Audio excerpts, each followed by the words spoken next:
Uronyo tanyo tak pegat maulid, pegat tujuan, kan masalah kan. Tak amalkan Al-Quran. Yang ia pegat maulud hana dalita pegah. Atakan di urung bungo. Urang hana percaya ke ayat Tuhan. Orang yang tidak percaya terhadap kemuliaan, yang tidak ingin Muhammad itu mulia. Kalau seandainya berhadapan dengan kematian, adakah kami mundur? Wallah, hana tret, bahkan hana tret, menyata tret, mutulak tanyo dalam neraka. Jelas Rasulullah menyampaikan dalam hadisnya yang diriwayatkan oleh Tabrani, salah seorang perawi yang handal, yang kuat ingatannya, yang sahih sanadnya. Di antara peringatan wasiat daripada baginda Muhammad sallallahu alaihi wasallam, dan saya sampaikan ini tepat pada hari kelahirannya baginda Muhammad sallallahu alaihi wasallam. Inilah penting merayakan maulidan. Pegat maulid kan ya pajuh-pajuh bu. Pegat maulid kan ya melele makanan. Tetapi itu adalah bahagian daripada wa anfiqu ala ma razaqnakum. Kalau ada orang yang mengatakan maulid itu bid'ah, punahlah orang itu semuanya. Kenapa? Karena dia sudah berani untuk menantang yang namanya sunnatullah, menentang yang namanya sunnahnya Rasulullah. Maulid adalah waktu berbagi makanan antar sesama umat.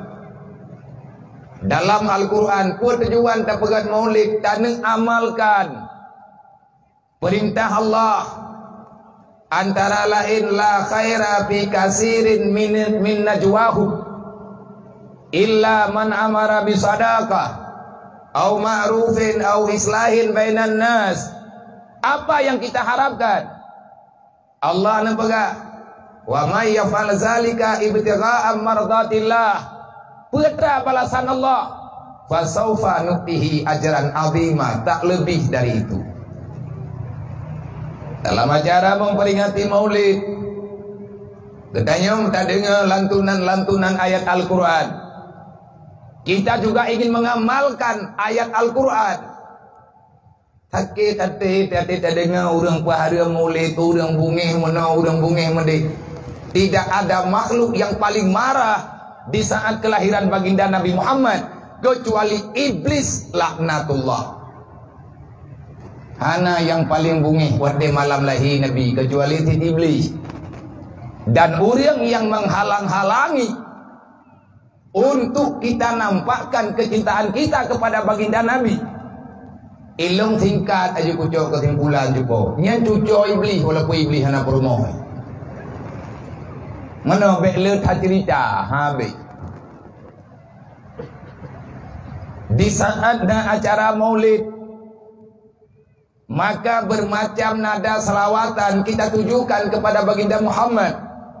Kita juga ingin mengamalkan perintah Allah yang dalam Al-Quran. Allah Ta'ala kalian pegang Allah, inna allaha wa malaikatahu yusalluna ala nabi ya ayyuhalladzina amanu sallu alaihi wa sallimu taslima.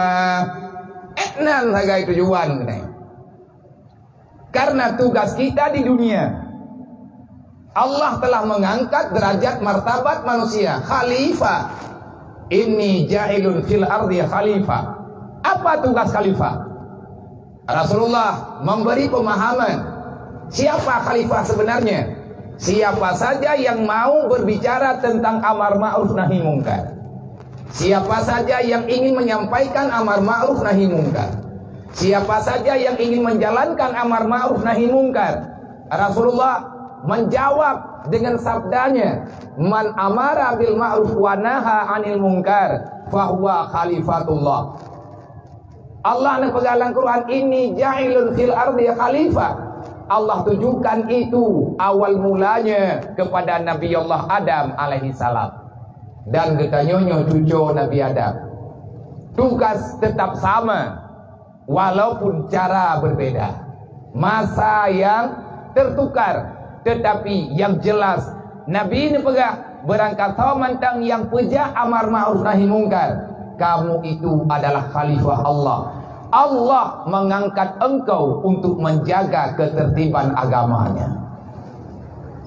Maka oleh karenanya dalam masa kita nyota pegat maulid dari Beklam hingga dengan sepanjang bulan Maulidan yang kalian tetapkan oleh para leluhur kita dari Rabiul Awal sampai dengan Jumadil Akhir mantengna maulid batu-batu tapat bak uronyo serentak di mana ahli sunnah wal jamaah kompak untuk mengenang jasa yang pernah Rasulullah berikan kepada getanya umat.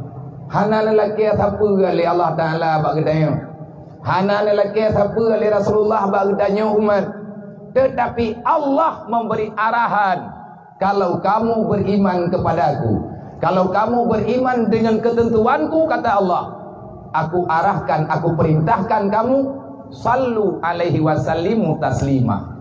Ya ayyuhalladzina amanu, kalau kita sebenarnya hari ini mengakui beriman, apa tugas kita sebenarnya? Antara lain nampakkan nilai keimanan kita dengan banyak bersalawat kepada baginda Muhammad sallallahu alaihi wasallam. Uronyo tanya pegat maulid, pegat tujuan, kan mau selawat. Tak amalkan Al-Quran.